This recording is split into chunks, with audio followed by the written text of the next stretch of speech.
Yesterday Upon the Stair by Pit Viper of Doom. Chapter 34. Tiger plants his hand against Tenya's chest, stopping him from taking off toward the woods. Mandalay gave you an order, Glass President, he says. Go back to the facility. But the hulking hero pushes him back with little effort, and Tenya doesn't need the reminder that he's still weak and small, and there isn't a damn thing he can do in the pitch dark against a woman wielding a massive club and a reptilian man who looks like Stain's second coming. How dare they worship that man, that murderer? How dare they call him an idol when Tensei is dead in the ground, when 20 heroes are dead at the hand of a man who would rather murder children than fight true evil? Tears prick at his eyes as he stares desperately past the villains to the dark woods beyond. His classmates are there, his best and closest friends are there. Midoriya is there, Uraraka is there, Todoroki and Yorozu and Tsuyu and... Go! Tiger roars and Tenya chokes on a sob and obeys, hating every step. Help them, he whispers under his breath. Who he's talking to, he has no idea. Help them, please. Bring them all back safe. He doesn't hear the voice in his ear whispering, one step ahead of you, little brother. Kota knows this man. He knows him from before he stopped watching TV, before he stopped looking at news stories, before he shut his eyes and plugged his ears to everything that has to do with heroes and villains and quirks. There was just enough time before that point for Kota to see this man's face plastered over every news channel. The right side of his face is the exact image from those pictures. The left is practically gone. The eye is gone, the skin is gone, just a wide, jagged rip down the side of his face, and an artificial eye in place of the old one. And he's still smiling. He should run. Somewhere in his mind, Kota is trapped, frozen, staring up at the mountain of a man who took his parents away. The world goes blurry at the edges. He steps back. The man is talking to him, but Kota can't hear him. He's raising his fist, but Kota can't see him. Mom! He whispers, and his voice trembles even more than the tears in his eyes. Dad! He promised he wouldn't be like his parents. He swore he would never ever be like his parents, that he wouldn't die like they did, and he was right. His parents didn't die alone. The fist comes down. I'm sorry, I don't hate you. I never hated you. I want to go home. Something slams into him. Not a fist, not death. It's a whole body bigger than him, but so much smaller than the man that killed his parents. There are arms around him, clutching him close, and before he can hit the ground, he's twisted around and thrust upward so someone else takes the brunt of it. The tears in his eyes fall. He sees the man's ruined face just for an instant, twisted with surprise and rage. And then there's nothing around them but empty air. Kota's mouth opens, but he's too shocked to scream. He holds tight to the person carrying him as his stomach drops. And his view is all wrong, all crooked and backwards and turned on its head, but he knows now that this is what it looks like to pitch over the edge of a rocky shelf. He squeezes his eyes shut and buries his face in their shoulder to muffle his terrified cries, holding tight to his rescuer as they leap and fall, slide and leap and fall again until the ledge of his secret base is high above them. He tries to breathe, but he can only gasp. The impact knocks the wind out of him. Sorry! He knows that voice. Kota opens his eyes and blinks in the glare of green lightning. He knows this quirk. The trees around them turn into a single dark smear until Kota's stomach flip-flops and he has to shut his eyes. When he gathers the shreds of his courage back around him, he turns his head and opens his eyes again. Midoriya is running and there's a gas mask hanging around his neck and another slung over his shoulder, and Kota doesn't know what that means. He doesn't know why Midoriya is here, but it feels like that shouldn't matter, but it does matter, because why would Midoriya save him? Why would any of these people want to save someone who hates them? It doesn't make sense! Something is the ground like a meteor, just a stone's throw behind them. Izuku knows he's screwed! He only hopes Kota hasn't figured it out yet. His phone is destroyed. When he knocked Kota out of the hulking villain's way, he hadn't expected the outward force from that punch hitting the ground. It was enough to keep him from landing properly, and he was barely able to keep from falling on top of Kota. He has far less now than he did against Stair. No phone, no promise of living back up, not even his proper gear. With Kota in his arms, his balance is off. On the other hand, this is no enclosed alleyway. He can run away. He has terrain on his side one way or another, and if he could get up to that ledge to catch Kota, then he could damn well get back down it again. And so now he's ducking and weaving through the trees while the villain behind him barrels straight through them like a juggernaut. The fire is spreading. He has no idea where the villains are or how many of them there are. Keep going, Mr. Izumi urges. Come on, not far now. Ray shrieks. Izuku braces himself. From the left! Miss Izumi cries out, and Izuku swerves right. He doesn't just dodge, he changes course entirely and stumbles when the villain's impact shakes the very earth beneath his feet. Don't stop now, you got it! Izuku doesn't know that voice. He doesn't know most of the voices in his ears right now. He isn't sure how many ghosts the villain has with him. There's more than 20, though. Take some balls, taking a muscular! He's coming straight at you from behind! Move, kid! Izuku swerves again, this time to the left, and the villain, muscular, clips him. That's still enough to send Izuku flying off his feet. He lands awkwardly, clutching Kota close to his chest so the boy won't hit the ground. He struggles to his feet, ready to run. Boom! It's the kind of impact that sends trees toppling to the ground. It's certainly not the kind of impact that lets Izuku stay standing. He scrambles up again and whips around, shoulders squared, tense and ready as he places himself between Kota and the villain. Muscular crouches to the ground, watching him with a grin that splits his face nearly in half. His fist is pressed to the center of a crater, and his arm bulges. It barely even looks like an arm anymore, bloated and grotesque with woven muscle fibers. Damn! His voice shakes with laughter, and when he stands, Izuku imagines that he's the sort of man who can block out the sun if he angles himself just right. Damn! The fire is close, not close enough to be dangerous, but close enough to be on Izuku's mind. The looped trail and the pussycats, where are they? How far? How long has he been running? How far did Muscular drive him off course? I gotta say, I do love a good chase, Muscular says. It's been a long time since I had a decent runner. You're fun, kid. I like that. He has Ray. He has the Izumis. He has dead people. Hopefully useful dead people.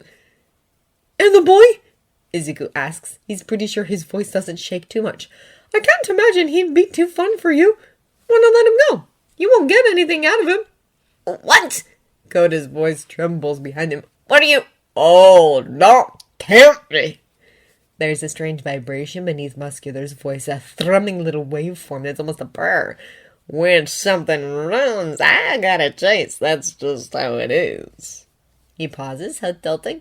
You know, you're lucky. It's Midoriya, right? I know your face.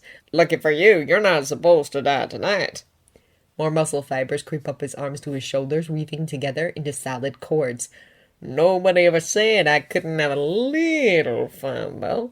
His teeth flash in the dark. So, entertain me.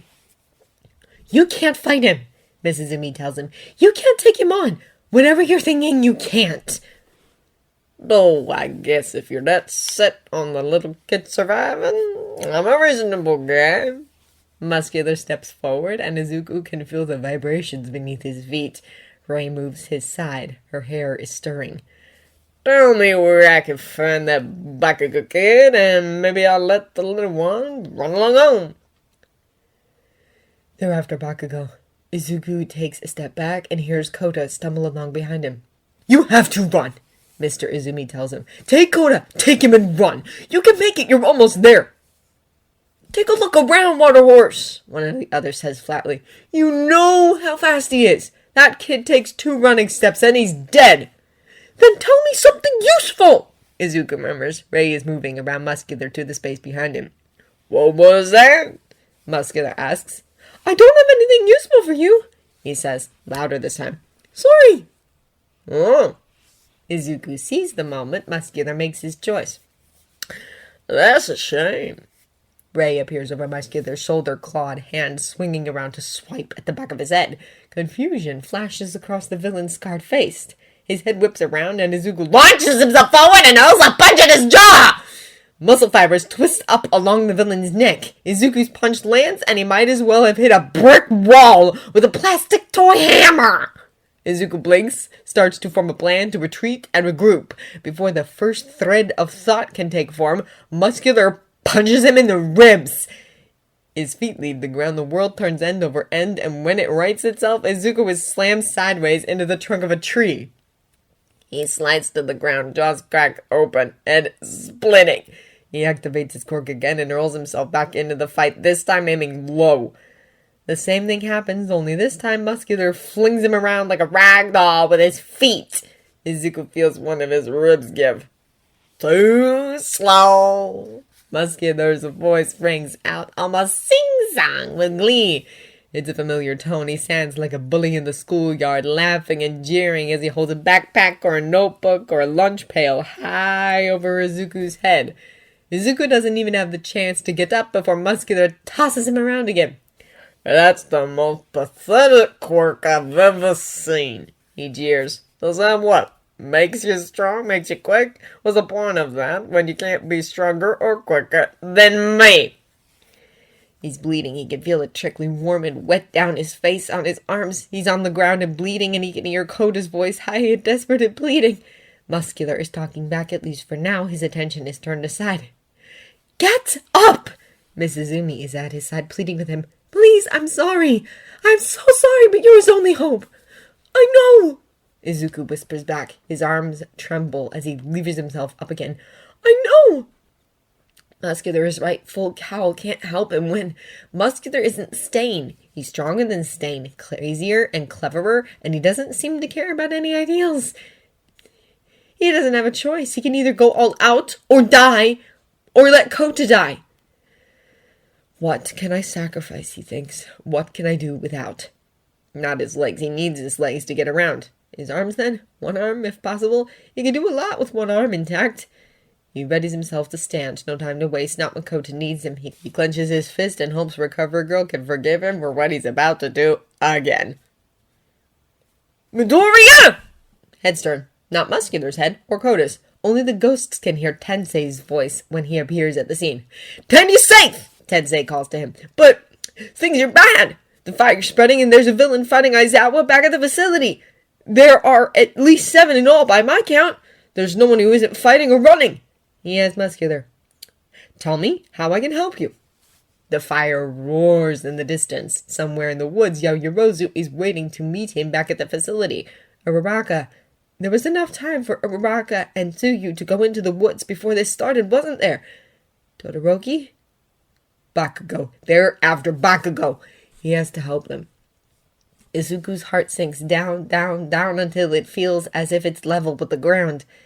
The answer to his question is nothing. There is nothing he can't do without.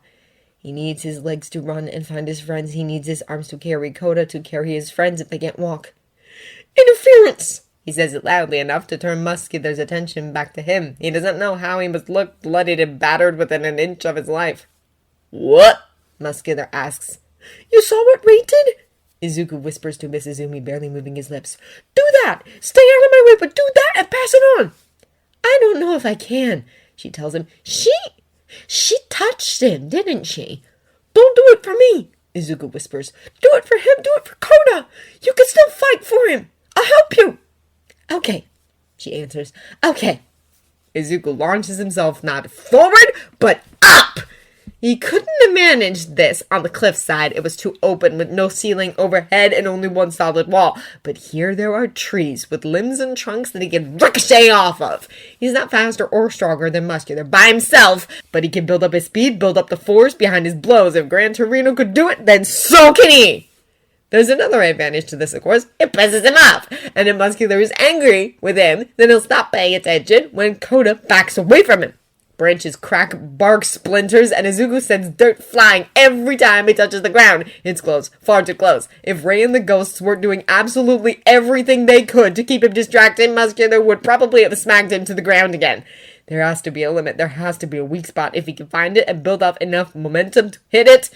Quit fucking playing around! Muscular roars. Get your ass down here and fight me! Izuku rebounds off a branch and flies at him again.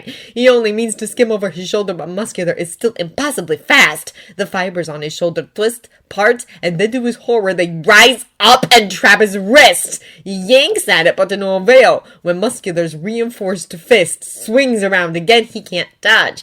Hands grab at his arms and yank him back. His hand is wrenched free, and Muscular's punch only cracks another rib instead of shattering bone. He falls back, landing near Koda. Rei and Tensei are at one arm, the water horses at the other. Izuku doesn't waste his breath on a thank you. Setting his jaw, he ignores his wounds and grabs Koda again before racing off into the trees. He's too fast, Koda sobs. You can't. I know, Izuku wonders. I know, I'm not escaping. Just need room. Need to think. He looks over his shoulder, mindful of the sounds of muscular crashing through the trees.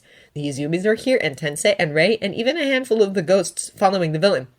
Something useful, he murmurs. His quirk, how does it work?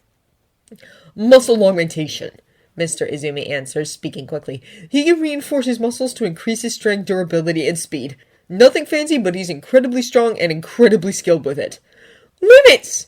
Izuku murmurs. He finds denser brush. The fire is still spreading. Soon, most of the escape routes will be burning. Stay! He says, and turns back before Koda can argue with him. I'm not sure what his limit is, Mr. Izumi says. We didn't get the chance. It's augmentation, Miss Izumi calls out. A tree falls to Muscular's relentless charge. He isn't creating or moving. He's augmenting. He can't augment what isn't there. And that's... Izuku can work with that. Muscular hits him fist first. He tumbles back close to where he hit Koda. Muscular punches him again, and Izuku vomits. Skeletal muscle! He isn't sure who says that. Then his watery vision clears, and one of the ghosts is in his face, calling to him urgently. It's a woman just young enough to still be in college. Only skeletal muscle! She repeats. He can't manipulate smooth or cardiac muscle. I'm sure of it. They're both involuntary. It takes a few seconds for his brain to translate words to information. Skeletal muscle, voluntary muscle on his arms, his shoulders, and his trunk, lighter on the legs. He faces punches, and less bulging muscle on his legs makes it quicker, more maneuverable. Sprawled out on the ground, Izuku can see a clear shot to his targets. He stretches his limits to the very edge until his own muscles burn, until he feels his bones just barely buckled under the strain. He uses Gran Torino's trick again, rebounds off any surface he can find until he finds the right angle and... thud! Muscular's voice rings out with a sudden impact, pitched with rage and pain. His hand closes on Izuku's elbow. He squeezes, crushes, twists! Izuku screams until his throat is raw. Muscular flings him to the ground, and for a few moments all he can do is lie and gasp and retch in pain. He can't move his left arm. His shoulder is a single screaming mass of agony. Muscular looms over him, stumbling a little, limping a little, slowed by Rei, plunging her hands into his chest, but not quite enough. A torrent of water crashes over his back. He whips around, a single eye alight with rage. Koda stands behind him, trembling in terror, hands still outstretched from using his quirk. Fuck the orders! Muscular roars. You're dead, Midoriya! You're both dead! Dislocated shoulder. Tensei's voice is tight as he helps Izuku to his feet. Midoriya? Hey, so I know he's probably gonna die, and that's horrifying? One of the other ghosts mutters. But that was really funny! I mean, yeah, that kid nailed him right in the... At least there's that, Izuku thinks. If he's going to die here, if he's going to utterly fail to save one little boy, then at least he got in one good hit. The water horses did too, didn't they? They did one better than him. The proof of it is still stamped across Muscular's face. Oh! The plan comes to him half-formed, half-baked, but it's still a plan. It's still something he can do that isn't just hurling himself uselessly at a brick wall! He whispers it to Tensei, who nods. He hears the dead murmuring, passing it along. Someone laughs, darkly satisfied. The strap that Yaoyorozu gave him to hang the small gas mask from his shoulder is long enough to use as a makeshift sling for his injured arm.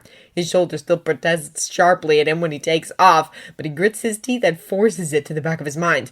This time, when Muscular grabs him out of the air by his good arm, Izuku grabs back. His fingers find purchase in the muscle fiber and he twists! Not the arm, but his own body, until he's angled just right to swing his foot around! Muscular's quirk only lets him augment the muscles that are already there, and there are no muscles in a mechanical prosthetic eye! It works better than he could have hoped! Izuku sees sparks, hears Muscular scream as his kick forces broken metal into his face, and the painful grip on his good arm loosens. His bad shoulder sends white-hot agony straight to his brain as he grabs Muscular's shirt for purchase to pull free. Good shot, now get back! Someone calls to him, but Izuku does not. He keeps his grip on Muscular and tries to heave himself upward. Cold, willing hands push him up from behind, and he finds himself clambering up to Muscular's shoulders, holding on for dear life as the villain heaves against him, reaches up to tear him off. Muscular's head twists around to look at him, contorted with rage. Izuku's lips pull back from his clenched teeth, and he strikes with all the speed he can pour into his good arm. There are no muscles over in eye socket either. Muscular howls. Izuku feels the villain hurtle them both back into a tree, but he clings on grimly and digs his thumb deeper into Muscular's eye socket. Muscular slams him again and again. The world around him dims and his stomach turns as he gouges and twists until he feels blood spurt and pour around his hand. Finally, Muscular catches hold of his shirt, rips him off, and flings him away, and Izuku can only sob wretchedly when he lands and jars his dislocated shoulder. Rage and abuse pour from Muscular's mouth, the filthiest curses Izuku has ever heard, but the damage is done. The artificial eye is shattered, and the remaining real one is gone, replaced with a bloody socket. The villain's head swings this way and that as he lashes out blindly with both arms. Izuku half runs, half crawls to Koda's side. He unclips the gas mask from the strap and thrusts it clumsily into the boy's face, whispering, put it on, frantically, until Koda fumbles it onto his head. He doesn't know how, and Izuku's hands are shaking, but Miss Izumi moves to help secure the mask onto her son's face. On my back! Izuku grits out. No! Too terrified to argue, Koda obeys. His arms lock around Izuku's neck, and Izuku heaves him up, puts his own mask back on, and follows Mr. Izumi's desperate cry. This way! This way! Muscular whips around, hearing the sound of his clumsy steps, and hurtles after them. He's frightfully accurate! Izuku keeps running, dodging out of the way as the ghosts call warnings to him. The villain can't stop him from dodging, not without eyes. All he can do is hurl himself at every snap of a twig, every rustle in the underbrush, until Izuku leads him away from the fire and back to the looping path. The trail is empty of people when Izuku bursts out of the trees, but the gas is waist deep and as thick as pea soup fog. Once, Koda whimpers, but Izuku hushes him. You can't run forever! Muscular snarls. No with that arm! No with that kid! Give up, you little bastard! Izuku breathes as quietly as he can, as lightly as he can, even with the gas mask protecting him. Muscular is gasping, heaving with rage, spitting when the blood from his ruined eye trickles into his mouth. And then he stumbles. What? He growls. No! Monster! You little shit! He crashes to the ground. His body all but disappears in the swirling mist. In a matter of moments, all Izuku can hear is Koda's hollow breathing and the distant roar of flames. Holy shit! One of the ghosts mutters. Ray takes the opportunity to kick the downed villain. Okay, Izuku whispers.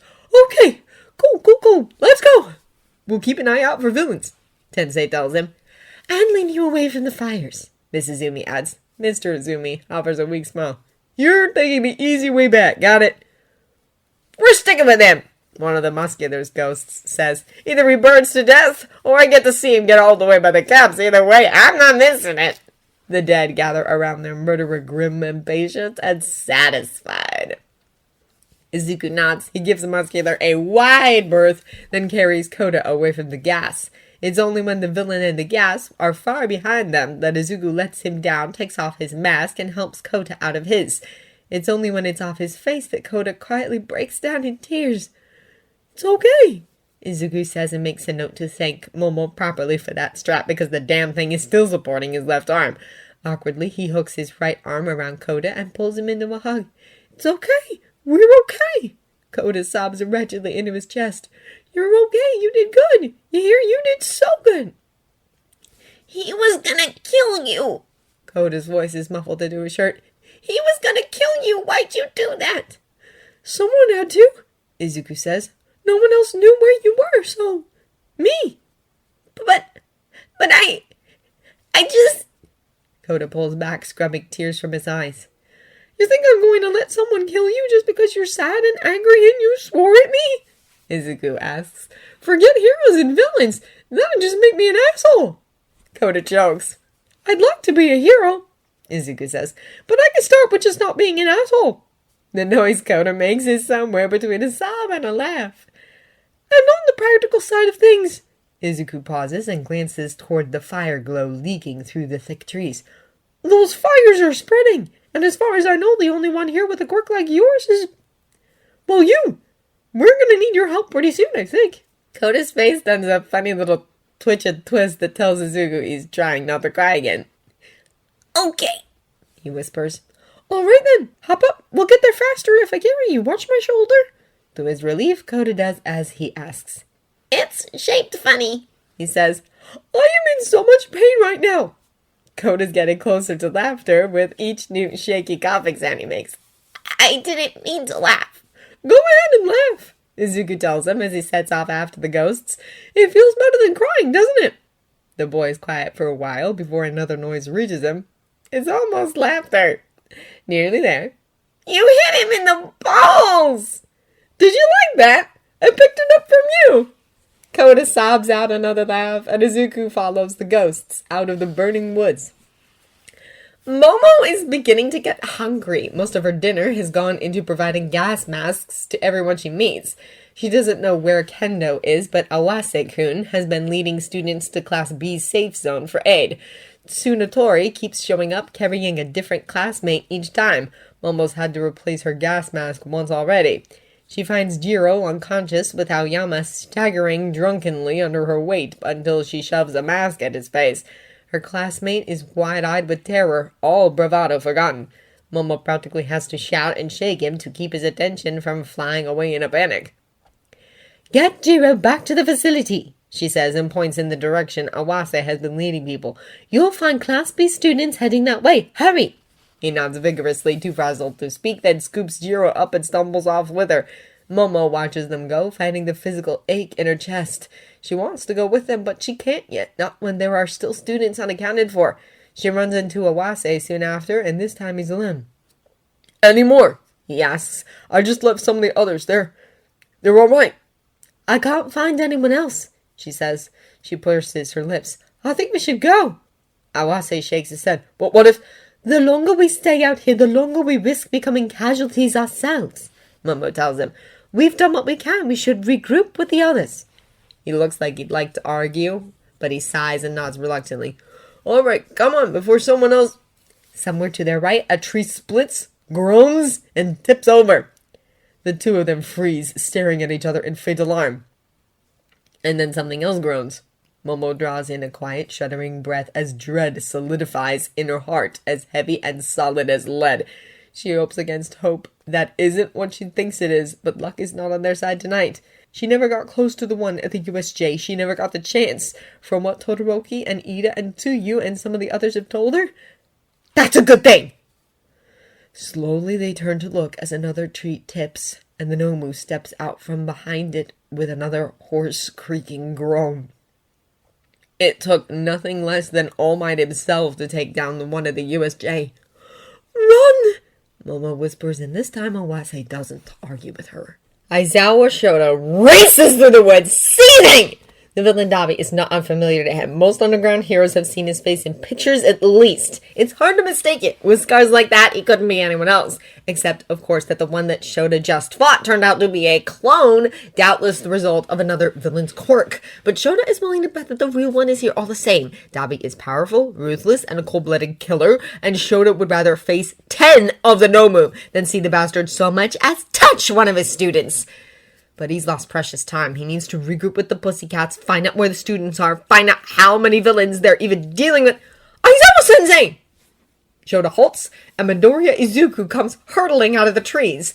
At the sight of him, Shota bites back a hiss. He looks like he's been hit by a train. His face may as well have been beaten with a rock. One of his eyes is swelling shut, and his clothes are torn and bloodied. His left arm is hanging in a canvas strap, and his shoulder is noticeably crooked. Izumi Kota clings to his back tear-stay but unhurt. Midoriya, what? His student skids to a halt in front of him, and he somehow looks even worse up close. Hi! Did you win? Did I? Never mind! Midoriya crouches low and lets Kota slide to the ground. Sensei, I need a favor. Can you take him back? I have to get to Mandalay. There's something I have to tell her. Kota's got a water quirk. Make sure nothing happens to him. He starts to run off again, but Shota snaps one end of his capture weapon around the arm that isn't injured. Midoriya, stop. Your shoulder's dislocated. Could be worse, Midoriya. His student turns to him, his battered face tense with desperation. Sensei, I have to go! They're after Bakugo, maybe more of us! And I have to tell Mandalay so she can tell everyone else! Shota's jaw tightens. Take the strap off, he says. I kind of need it or my arm flops around and it hurts like... Now, Midoriya. At his tone, Midoriya starts gingerly shrugging off the makeshift sling. Shota takes hold of the affected arm. Relax your shoulder, he says. Midoriya nods and turns his head away. He works as quickly as he dares. He's certainly done this to himself often enough. Relocating a limb is uncomfortable, but nothing like the violent wrenching he always sees in fiction. Carefully, he bends Midoriya's arm at the elbow, then rotates the limb outward, pushing gently further and further until the bone snaps back into place with an audible pop. Midoriya winces, then takes his arm back with a look of relief on his face. You'll have torn tissue in that shoulder, Shota tells him. At least try to be careful with it. Yes, Sensei, he says meekly. Can I go now? And Shota hates this. Because he knows now that the students themselves are the targets, not their teachers this time, and he knows that that makes the facility a target that Shekijuro can't defend single-handed, and he knows that while he's agile and skilled, Midoriya's quirk makes him faster at a flat-out run. When you get to Mandalay, he grits out, tell her this. Members of Class A and B, I hereby authorize you for combat. Midoriya's eyes widen. There's a choice now between breaking the law and letting these villains kill you. Shota tells him, it's not a choice you should have to make, so I'm making it for you. Midoriya nods. I'll see you when everyone's safe, he calls back, then turns and vanishes in a burst of green lightning. Shota picks up Mandalay's nephew. The boy's quiet now, even quieter than he's ever been before, for all that he's crying. Don't worry, he says gruffly. I'm going to hold him to that. Izuku finds the pussycats in the middle of a battleground. You can only see 3 of them there. There's Mandalay and Tiger protecting an injured Pixie Bob while they take on 1 villain each. Where's Ragdoll? She was at the checkpoint when this started, he remembers. She's probably helping the other kids escape. He delivers his message and leaves them to it. He's not about to get in the middle of that. No way, no how. They're pros, and he has to trust that they know what they're doing. One of the villains tries to give chase as he flees, but not for long. Izuku leaves the fight behind and focuses on the ghosts that now fill the forest. Let it in, Ragdoll had said. Break up all the noisy things into smaller bite-sized things. Or, Izuku thinks, delegate! Ray, he says, find Bakugo! She scowls at him. Just do it, Ray! You're the fastest! No offense, Tensei! I'll take it, Ida's brother assures him. I can help in ways she can't anyway. Someone's bound to have seen explosions. I'll ask around. I will too. Izuku turns, surprised to see the Mizuzumi still with him. Code is safe thanks to you, she tells him. My husband's with him. I'll help you in any way I can. Thank you, he says. The other dead are surprisingly chatty once they figure out Izuku can hear them. They're chatty and full of good information. All Izuku has to do is ask, who are you here with? Who else is here? He knows about Muscular already. None of his ghosts are here. But there are ghosts. Broken, bleeding people who tell him about Moonfish. Skittish teenagers, pale and haunted, who tell him about Toga Himiko. Magne and Spinner are the ones he left fighting the pussycats. Mustard is the one who made the gas. There are 2 more, Compress and Twice, that no one seems to know much about. Maybe that means they haven't killed anyone. Maybe that means they're new. Ray comes back to him shrieking, and when Izuku turns to meet her, his heart lurches. She's pulling Hino along with her, and Izuku has never seen him look so agitated. There you are! I've been looking all over these damn woods for you! Hino pulls his arm out of Ray's grip and waves for him to follow. You're looking for Bakugo, aren't you? He's still with Shoto. They're fighting. God, I don't even know some maniac in a straitjacket with nightmare teeth. Moonfish, one of the bloody ghosts murmurs. He's crazy. They broke him out of prison to get him to join up. Lead the way, Izuku says, and for once, Hino doesn't have a snide remark to offer. He hears the explosions before he sees anything. Shortly after, he hears the familiar glacial creak and groan of Todoroki's quirk and speeds up his pace. At first glance, it looks like their opponent is on stilts. The villain is level with the treetops, propped up on long, branching white sticks that lead from the trees and the ice-covered ground up the... See? Hino waves toward it wildly. You see? Those are his goddamn teeth! Yikes, Tensei mutters. Ice incoming, Miss Izumi yells, 2 o'clock, move Midoriya! Instead of moving away, Izuku hurtles toward the oncoming barrage and leaps upward. He lands nearly on top of the growing wedge of ice, and he jumps again, keeps his feet moving so as not to get trapped. Moonfish's teeth grow and shift with stomach-churning speed, lashing downward at what he can only assume are his friends. Well, one friend and Bakugo. Todoroki's ice is jagged enough for Izuku to find purchase as he rushes and leaps and swings his quirk-charged leg around in a wide, sweeping kick. His strike takes out Moonfish's next attack as well as half of the enamel stilts holding the villain up. Moonfish howls, mouth wide open and half full of broken teeth. They'll reform, Izuku thinks as he lands and slips on an iceberg. Todoroki! Hit him again! Hurry! He thrusts himself backwards just as his friend sends up a towering spike of ice. Frost spreads along the teeth that are still intact until it reaches the broken ends of the rest. Moonfish's howl becomes a pained shriek! Slipping and tumbling, Izuku makes his way down to firm ground again and almost falls on top of Todoroki. I'm hurt! He gasps out winded. Ice on broken teeth, that's the worst! It won't keep it back for long, Todoroki says grimly. He's got an unconscious student on his back, a boy from Class B that Izuku doesn't recognize. Sure enough, Moonfish's teeth grow again, streaking toward them like thin white spears. Todoroki dodges back and drags Izuku with him, not a moment too soon. One of the teeth branches into 2 spears, and the second tears a shallow gash into Izuku's arm. I hate this! Izuku chokes out, almost drowned out by a nearby explosion. I hate this quirk! I love quirks, but I hate this quirk! Yeah, Todoroki mutters and raises his voice. Bakugo! Watch him with those explosions or you'll set the forest on fire! Bakugo falls in close to them, snarling back at him. Just cover it with ice, then, dumbass! That'll limit our visibility, Todoroki retorts. Moonfish attacks again, and Todoroki barely manages to shield them all. With his hands full, he can only use his feet to manipulate his quirk. Todoroki, give him here, Izuku says. What? I was only able to get close because he didn't know I was there, Izuku says. I won't get a chance like that again, and I'm only good in close quarters. I'll carry him. That'll free up your hands. Will that help your precision? Yeah, thanks. While they're still shielded, Todoroki fumbles the unconscious student onto Izuku's back. He's heavier than Kono was, and Izuku has to hold him up himself, but with full cowl up, he barely notices the weight. Teeth punch through the ice, and Bakugo meets them with an explosion. He yells as the teeth shatter, and Izuku sees why. One of them managed to score into his palm, and the blast sent enamel shards flying. Any suggestions? He asks. I'm open. I'm busy, Deku! Bakugo snaps with somewhat less bite than usual, but Izuku wasn't talking to him.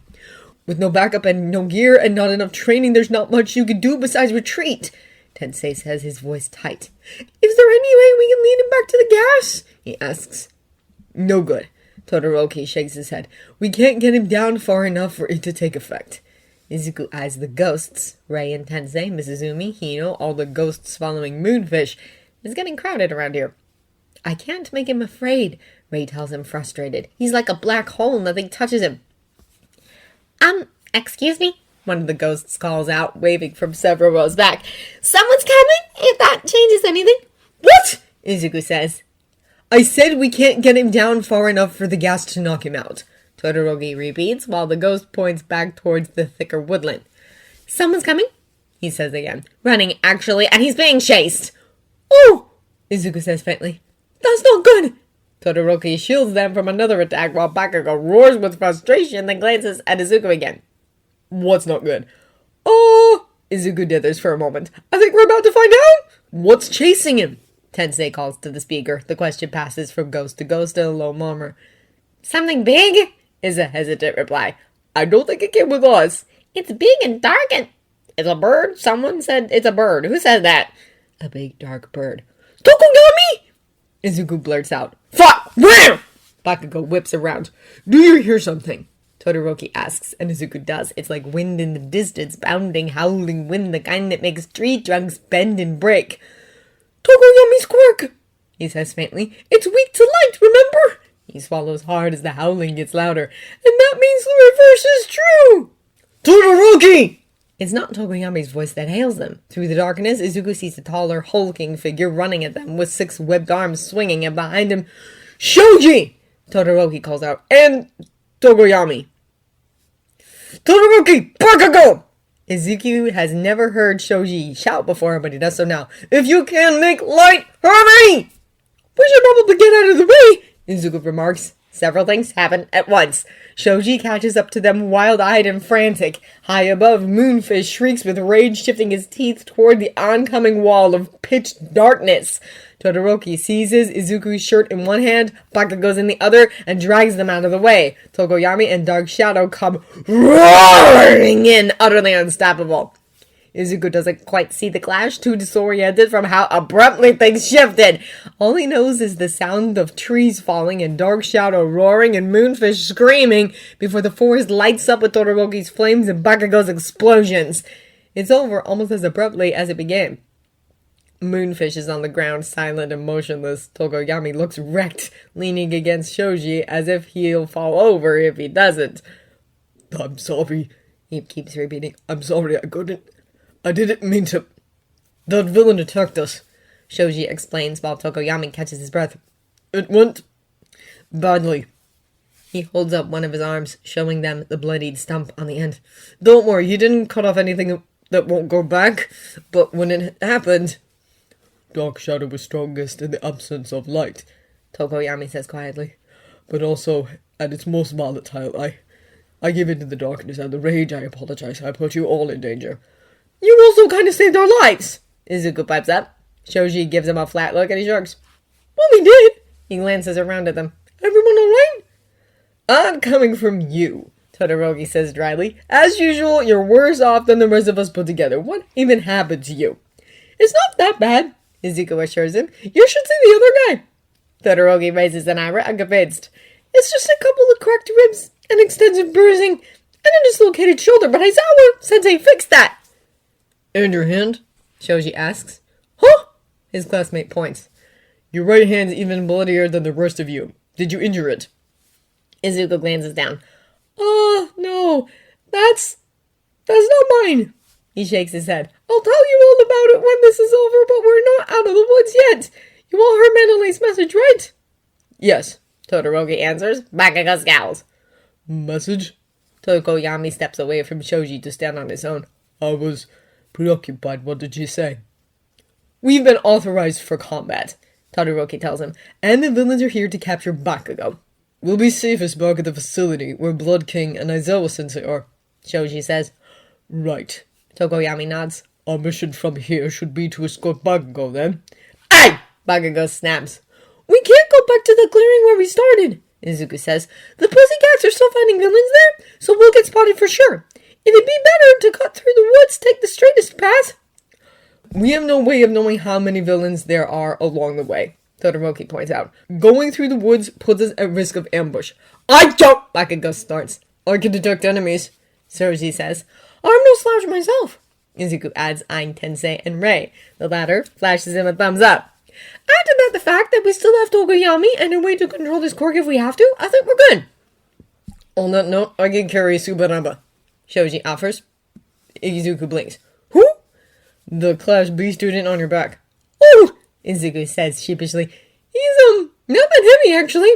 But the weight distribution makes him awkward to carry, Shoji replies. I'm larger. He won't hamper me as much. And, okay, yeah, that's reasonable. Carefully, Izuku passes Subaraba over. Are any of you fuckers gonna listen to what I have to say? Bakugo bursts out. No, says Todoroki. Not particularly, says Tokoyami. With Bakugo in the middle of them, they set off swiftly through the woods. Even with the closest ghosts watching out for them, Izuku keeps an eye on the spirits beyond that.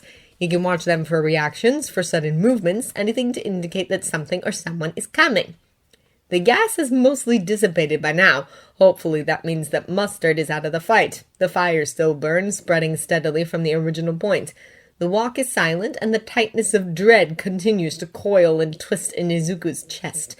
They've almost crossed to the left path when Rei shrieks a warning from behind. Izuku doesn't think. He turns, sees an unfamiliar villain drop in behind them. He yells on instinct, not words, just an inarticulate shout of alarm, as the masked man reaches toward Bakugo and Tokoyami without a sound. He sees Bakugo spin around, one palm already detonating as it swings around blindly. Shoji grabs him by the back of the shirt and yanks him out of the villain's reach. Run! Izuku yells. I can take him! Bakugo starts to say, run! Izuku repeats and the five of them burst out of the trees and onto the path. Izuku nearly crashes straight into Tsuyu. Asui, run! He urges. There's a villain behind us! His voice trails off as he accidentally locks eyes with Toga Himiko. Uraraka stares at him wide-eyed with shock. Oh, he says. Pulse! Toga's face lights up with glee, and she looks past him to her fellow villain. You found him, Mr. Cutpress! She squeals, her voice pitched with eerie joy. Oh, look at him! He's even cuter than he is in the picture! That's easily the most horrifying thing anyone has ever said about him. Voices call to him high and desperate and nearly deafening. Izuku tries to turn around. He really tries his best. The last thing he sees is Tsuyu's face before the world around him goes pitch black and very, very small.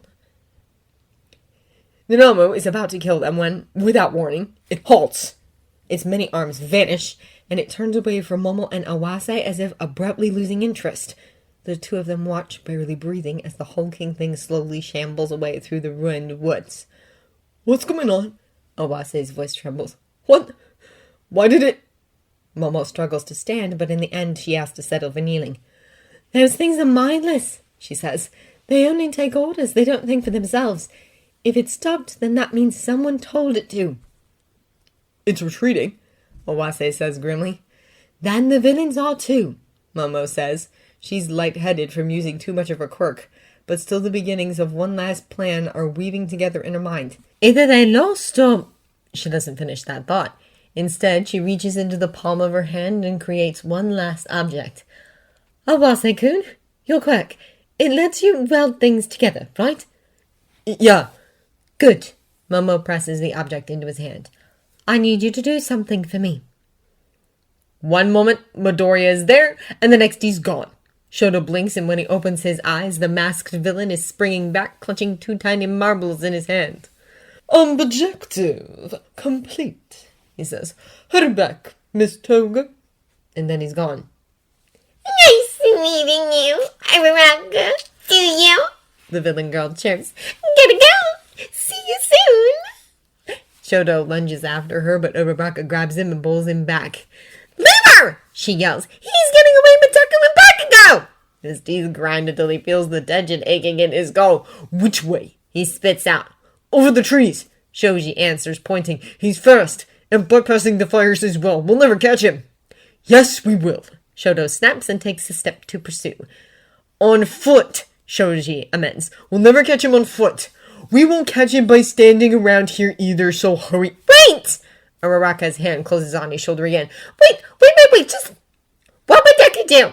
He'd come up with a plan, right? He isn't here right now, Uraraka, Shoto grits out. You can go over the trees too, she snaps back, matching his tone volume for volume. My quirk, remember? I can make you all float. Can you and Tokoyami use your quirks to move forward? Possibly, Tokoyami answers. I'm not sure I quite trust Dark Shadow at the moment. That's okay. Asumi is lisping a bit. There's blood around her mouth, and when she sticks out her tongue, Shoto can see the cut on it. That's okay. I can throw you. Shoji, can you use your arms to glide? I think so. Here, someone else take him then. Shoji lowers Tsubaraba into Uraraka's hands. They move quickly, tense with quiet desperation. Shoto latches onto one of Shoji's arms, Tokoyami to another. Uraraka dispels the gravity on them, and Asumi's tongue wraps tightly around them. There's no time for well wishes. Asumi lifts them up, whirls them like a discus thrower, and lets them fly. Wind rushes past them, and the trees below pass in a single dark blur. Shoto narrows his eyes against the rush of air and sees the shape of the villain creep closer and closer as their speed and lightened weight closes the distance between them. Look for the marbles, he yells, pitching his voice above the wind in their ears. That villain? She called him Compress. That must be his quirk. Oh no, Shoji answers. They're in his coat pocket. I saw him slip them in. Brace yourselves, Tokoyami calls out, and the three of them cannon into the villain just as he leaps back down to the forest floor. The man skids to a halt, flat on his face. A moment later, Shoto feels gravity return, crushing him into the dirt beneath their combined weight. Satisfaction vanishes when he looks up and finds them surrounded by what he can only assume are the rest of the invading villains. 2 of them look battered and injured, but most still look fresh. They even have a Nomu towering but docile as it awaits orders. The girl from before is there, eyes lighting up at the sight of them. She springs forward with a knife in her hands, eyes burning with feverish delight. Hi again, She chirps. you're back. That's all she has time to say before Dark Shadow slams into her with a roar, knocking her back. Compress. A cold voice speaks up. Heads up. The temperature in the air skyrockets. Move! Shoto yells and throws himself out of the way of the oncoming firestorm. It's the same color as the signal fire that started this, a deep and violent red. It's fine, he hears Shoji call. He looks over and finds his classmate clutching 2 marbles. I've got them, just go! The words are barely out of his mouth when the marbles burst and a pile of branches appears in their place and clatter to the ground. Clever of you. Compress is on his feet behind him. A pitch-black warp gate opens, and one by one the villains vanish through it. I was afraid that might happen, so I kept a few decoys. He smiles, jaw opening, and shows off the marbles balanced on his tongue. Farewell. Don't worry. They'll be well taken care of. He steps back and Shoto braces himself to hurl himself at him for one last desperate attempt. He can't see, of course, none of them can. The only one of them who would is trapped in one of those marbles. He can't see the little girl who followed them, the angry little girl with a pale face and dark, dark eyes who moves faster than he could ever hope to. He doesn't see her swinging her hand with all the helpless anger of a murdered child, striking the man across the face for stealing her little brother. The marbles fly from the villain's mouth. Shoto lunges toward one, Tokoyami toward the other. He feels cold. From his prickling skin to the marrow of his bones, as if someone in the distant future dances on his grave. He sees Compress falter and choke, as if suffocated in perfectly good air. His quirk wavers, and the marbles burst. Bakugo appears with a gasp, only a few feet from Dark Shadow's reaching claws. Midoriya comes out screaming. The sound drills into his head, but Shoto reaches toward him. He's close, he's nearly there. The heat hits him again, and the villain's flames nearly obliterate Dark Shadow before it can reach Bakugo. Bakugo vanishes again into another of Compress's marbles, and the villain flees through the portal before anyone can stop it. Shoto's fingertips nearly brush Midoriya's hand when the last villain catches his friend's shoulder and drags him back into the still open gate. Cold blue eyes meet his, and the villain's disfigured face crawls into a smile. Too slow, he says. Such a shame, Todoroki Shoto. One last burst of speed, and Shoto's hand closes around Midoriya's just as the scarred villain vanishes. More hands appear out of the portal, grabbing Midoriya's shoulders, his arms, even a handful of his hair, and yank him into the black. Midoriya vanishes, and the gate swallows Shoto's arm up to the elbow. He clings on grimly with no leverage, no weight, nothing to keep them from dragging him through, but so be it. Whatever's on the other side, he isn't letting go. Another hand closes around his arm, hard and cruel and mercilessly tight. It squeezes, pulls, twists. Pain shoots through his wrist, his hand goes numb, and he's thrust back out of the shrinking gate with enough force to throw him to the ground. The portal closes. All is silent.